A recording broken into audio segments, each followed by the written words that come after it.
Vou estar falando de forma geral sobre esta placa aqui, ó. Eu vou explicar o sistema de proteção dela.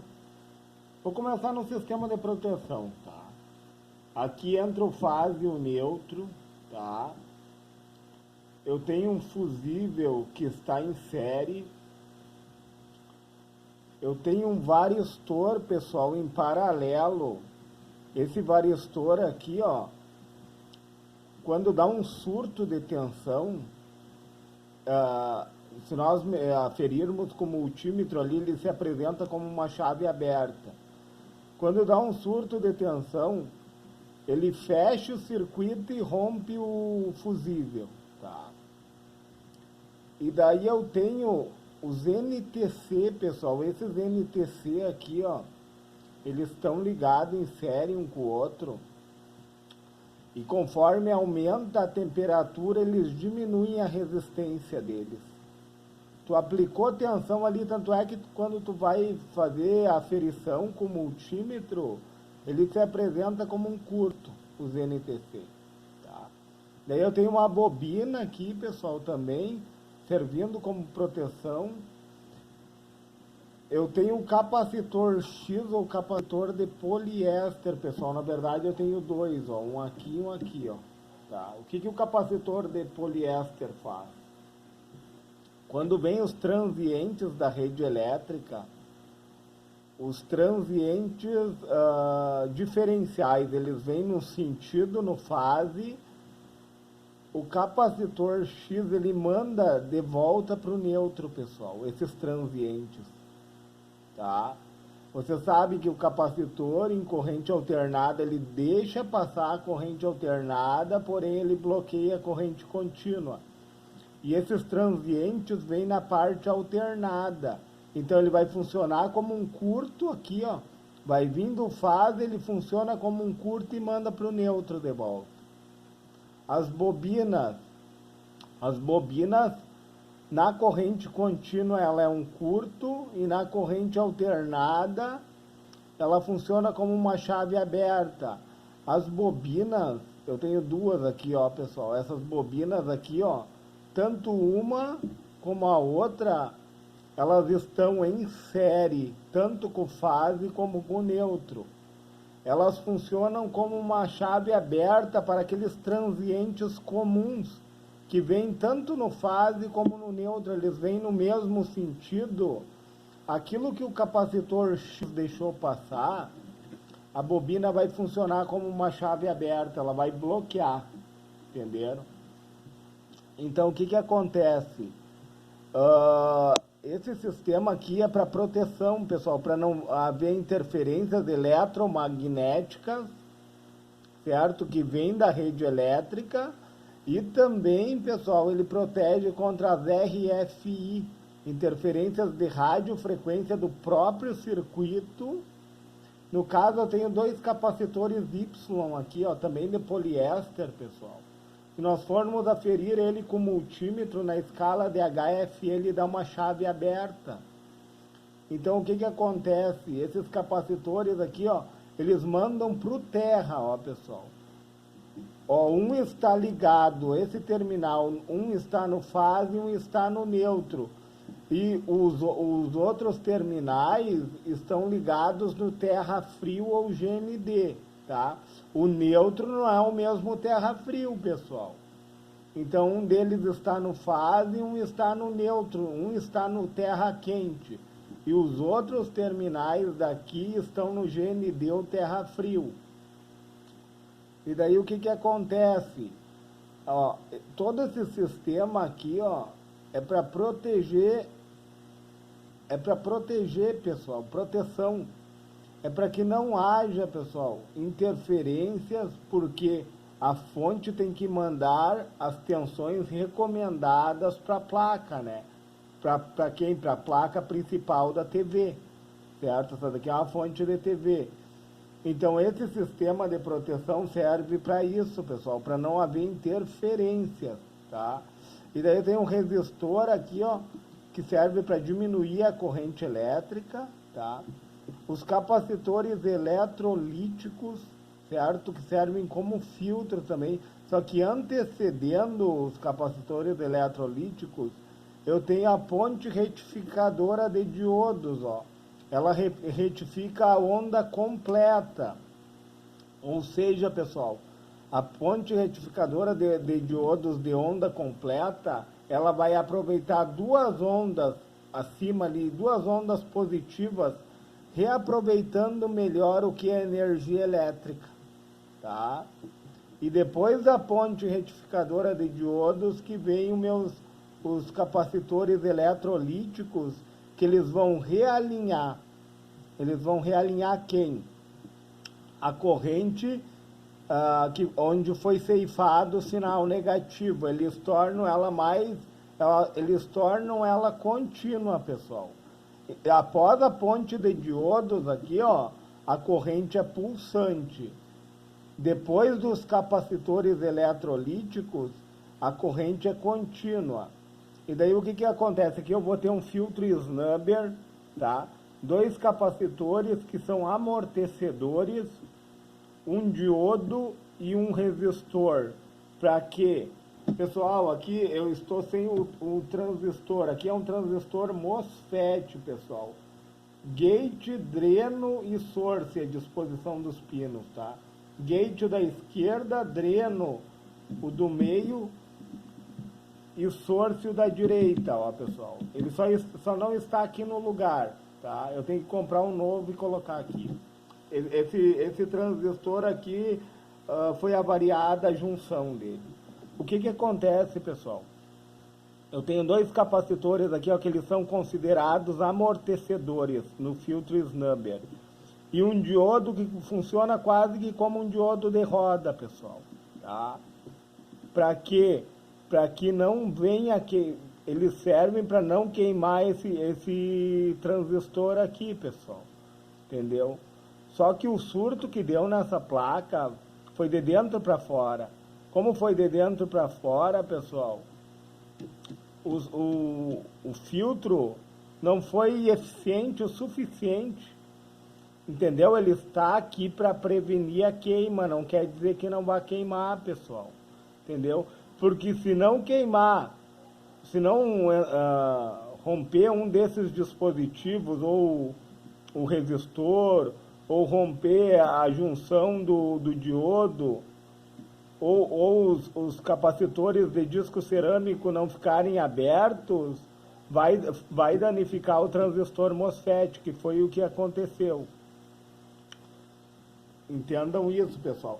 E os capacitores, voltando aqui no filtro, esses capacitores X aqui, ó, eles também são chamados de capacitores de acoplamento, porque eles ligam a minha rede elétrica, a minha placa, certo?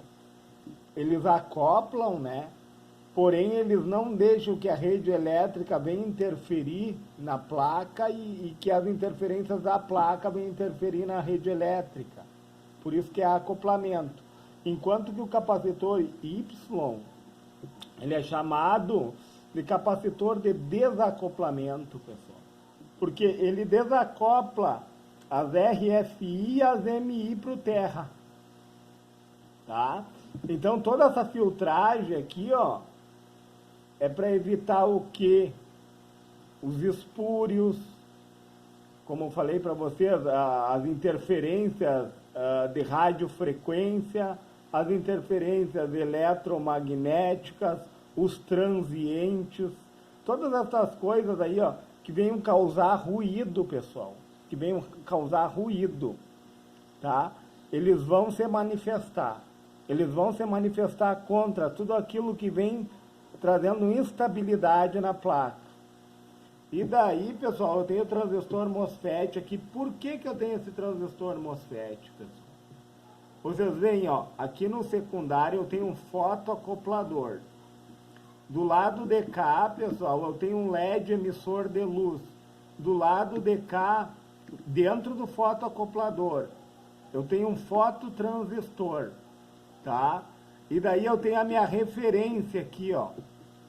Eu tenho a minha referência, que é esse CI aqui, pessoal.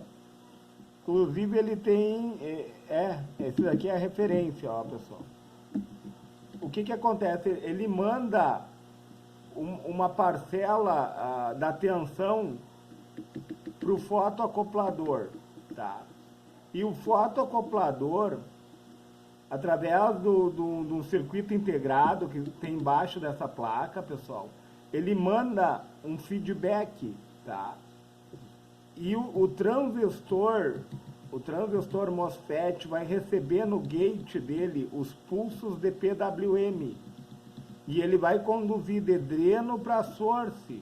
O dreno é onde está a carga, o source é no GND, tá, pessoal? De dreno para source. E daí ele vai fazer o que? Ele vai emitir pulsos. Esse CI vai emitir pulsos. Alargando, ele vai alargar ou vai reduzir, entendeu? Os pulsos, conforme o feedback que ele recebeu do fotoacoplador. Porque essa referência aqui, ó, esse CI que manda essa referência para cá, pessoal, para o fotoacoplador, como eu falei para vocês, ele pega uma parcela da tensão, da corrente que está nesse lado, no secundário, né? No secundário da fonte, e vai mandar para o circuito integrado, certo? Ou alargar ou diminuir o pulso. Isso se chama duty cycle, pessoal, tá? E daí o que que acontece? O transistor MOSFET, vocês viram que na ponte de diodo o meu sinal se tornou pulsante, depois o meu sinal se tornou contínuo. O transformador Schober, pessoal, ele precisa de uma corrente pulsante para poder transferir. Como que eu vou falar para vocês? Ele recebe uma corrente pulsante que é causada por quem? Pelo transistor MOSFET, que faz o chaveamento, tá? E nessa corrente pulsante, quando o MOSFET chaveia, acontece a força eletromotriz. Ou seja, existe uma expansão do campo eletromagnético, tá? Quando o MOSFET corta, existe o colapso do campo eletromagnético. E daí o transformador, a bobina do primário aqui, ó, vai induzir para o secundário no colapso, certo? Então, eu vou ter uma ponte de diodos, essas aqui, ó, são duas pontes de diodo shot. O diodo shot, pessoal, o diodo rápido, é aquele diodo que eu faço as aferições ali, ó, e ele tem uma queda de tensão em torno do que? De uns 200 milivolts, mais ou menos, uns 18 ohms de resistência, uma resistência baixa, porque eles são considerados diodos rápidos. E daí, como que vai se dar o funcionamento no secundário? Ora ele vai deixar passar, ora ele vai bloquear, entendeu? Essa corrente, o diodo shot, certo? Ora passa, ora bloqueia. E daí, eu tenho capacitores aqui, ó, pessoal, e eu tenho indutor.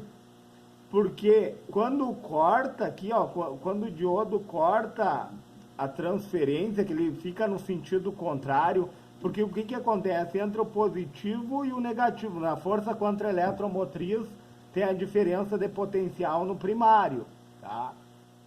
E na força contra a eletromotriz ele vai induzir. E daí no secundário aqui vai haver a diferença de potencial. Ora vai ser positivo, ora negativo e ora positivo.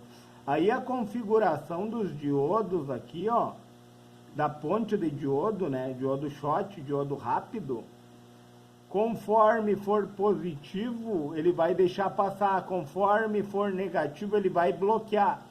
Aí os capacitores e a bobina, eles armazenam carga. A hora que existe o bloqueio do diodo, entendeu? O capacitor e a bobina se encarrega de suprir essa falta. E daí é todo um conjunto, pessoal. Funciona de que forma? É um conjunto funcionando, pessoal. É um conjunto, tá? Para poder chegar ao que? As tensões necessárias.